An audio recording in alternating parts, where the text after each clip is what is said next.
ലോകായുക്ത നിയമ ഭേദഗതി ബില്ലിന് രാഷ്ട്രപതി അനുമതി നൽകിയതിൽ പ്രത്യേകിച്ചൊന്നുമില്ലെന്ന് ഗവർണർ ആരിഫ് മുഹമ്മദ് ഖാൻ. സർവകലാശാല ഭേദഗതി ബില്ലുകൾ ഇപ്പോഴും തടഞ്ഞു വച്ചിരിക്കുകയാണെന്നും രാഷ്ട്രപതി ഭവന്റെ പരിഗണനയിലുള്ള വിഷയത്തിൽ കൂടുതൽ പ്രതികരിക്കാനില്ലെന്നും ഗവർണർ ആരിഫ് മുഹമ്മദ് ഖാൻ പറഞ്ഞു. What's important? Logayukta bill was passed. It's okay. Yesterday, Supreme Court, Honorable Supreme Court, they reversed their decision of 18 years back. We are every society life is evolving always. We learn every day new things. So, in the matter of 4 bills, decision has come of the Honorable President. Lokayukta has been cleared. And the other 3 bills regarding the university, Honorable President has withheld her consent.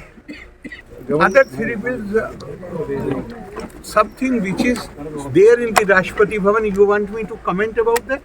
That is not fair. രാഷ്ട്രപതി ഭവന്റെ പരിഗണനയിലിരിക്കുന്ന വിഷയങ്ങളായതിനാൽ കൂടുതലൊന്നും ബില്ലുകളെക്കുറിച്ച് പ്രതികരിക്കാനില്ലെന്നാണ് ആരിഫ് മുഹമ്മദ് ഖാൻ പറഞ്ഞത്. ഇപ്പോൾ വിവരങ്ങളുമായി ഷീജ തിരുവനന്തപുരത്ത് നിന്ന് ചേരുന്നു. ഷീജ, പറയാൻ അധികമായിട്ടൊന്നുമില്ലെങ്കിലും governor Arif Muhammad Khan പറഞ്ഞു കഴിഞ്ഞു ചില കാര്യങ്ങൾ. അതായത് ഇതിൽ വലുതായി ഈ ബില്ലിൽ രാഷ്ട്രപതി അംഗീകാരം നൽകിയതിൽ അതിൽ അഭിമാനിക്കാൻ ഒന്നുമില്ല എന്ന തരത്തിൽ തന്നെയാണ് ഒരുതരം പരിഹാസത്തിൻ്റെ സ്വരം ഗവർണർക്ക് ഇപ്പോഴുമുണ്ട്. മാത്രമല്ല, ഇനിയും 3 ബില്ലുകളിൽ ഒപ്പിടാനുണ്ടല്ലോ എന്നാണ് ഗവർണർ ചോദിച്ചിരിക്കുകയും ചെയ്തത്. ഇന്നലെ തന്നെ നമുക്കറിയാം അസാധാരണമായൊരു വാർത്താക്കുറിപ്പ്, അത് വലിയ തരത്തിലുള്ള വിമർശനങ്ങൾ ഇപ്പോഴും ഉയർന്നു വരുന്നൊരു സാഹചര്യമുണ്ട്. നിയമസഭയെ ആണ് ഗവർണർ ഈ ബില്ലുകൾ സംബന്ധിച്ച് രാഷ്ട്രപതി അംഗീകാരം നൽകിയതടക്കമുള്ള കാര്യങ്ങൾ അറിയിക്കേണ്ടത്. പക്ഷേ അത് പൊതുജനമധ്യത്തിൽ മാധ്യമങ്ങളിലൂടെ ഇനിയും 3 ബില്ലുകളിൽ ഒപ്പിടാനുണ്ടല്ലോ എന്ന പരിഹാസം ഗവർണർ ആരിഫ് മുഹമ്മദ് ഖാൻ ഇന്നലെ അസാധാരണമായ വാർത്താക്കുറിപ്പിലൂടെ അറിയിക്കുകയും ചെയ്തു. അതിന് തുടർച്ചയായി ഇന്ന് മാധ്യമങ്ങളോട് പ്രതികരിക്കുകയും ചെയ്തിരിക്കുന്നു. ഇനിയും ആരിഫ് മുഹമ്മദ് ഖാൻ അതിന് കാരണമായി എടുത്ത് ചൂണ്ടിക്കാട്ടുന്നത് സുപ്രീം കോടതി വരെ ചില തെറ്റുകൾ തിരുത്തിയിട്ടുണ്ട് എന്ന അർത്ഥത്തിൽ തന്നെ അദ്ദേഹം പറയുകയും ചെയ്യുന്നുണ്ട്. എന്താണ് ആരിഫ് മുഹമ്മദ് ഖാന്റെ വാക്കുകളിൽ നിന്ന് നമുക്ക് വായിച്ചെടുക്കാൻ കഴിയുന്നത്? തീർച്ചയായും സിജു, ഏതായാലും ബില്ലുകളുടെ വിഷയവുമായി ബന്ധപ്പെട്ടിപ്പോൾ മാധ്യമപ്രവർത്തകർ ചോദിച്ചപ്പോൾ സിജു സൂചിപ്പിച്ചതുപോലെ തന്നെയാണ് അനുമതി നൽകിയതിൽ കാര്യമായി എന്താണുള്ളത് എന്നുള്ളതാണ്. പക്ഷേ ഇതേ ബില്ലാണ് അദ്ദേഹം പിടിച്ചു വെച്ചത് കുറെ നാൾ ഒപ്പിടാതെ. അതായത് 1 വർഷത്തിലധികമാണ് ലോകായുക്ത നിയമ ഭേദഗതി ബില്ല് രാഷ്ട്രപതിക്ക് അയക്കുന്നതിന് മുൻപായി പിടിച്ചു വെച്ചിട്ടുണ്ടായിരുന്നത് ഗവർണർ.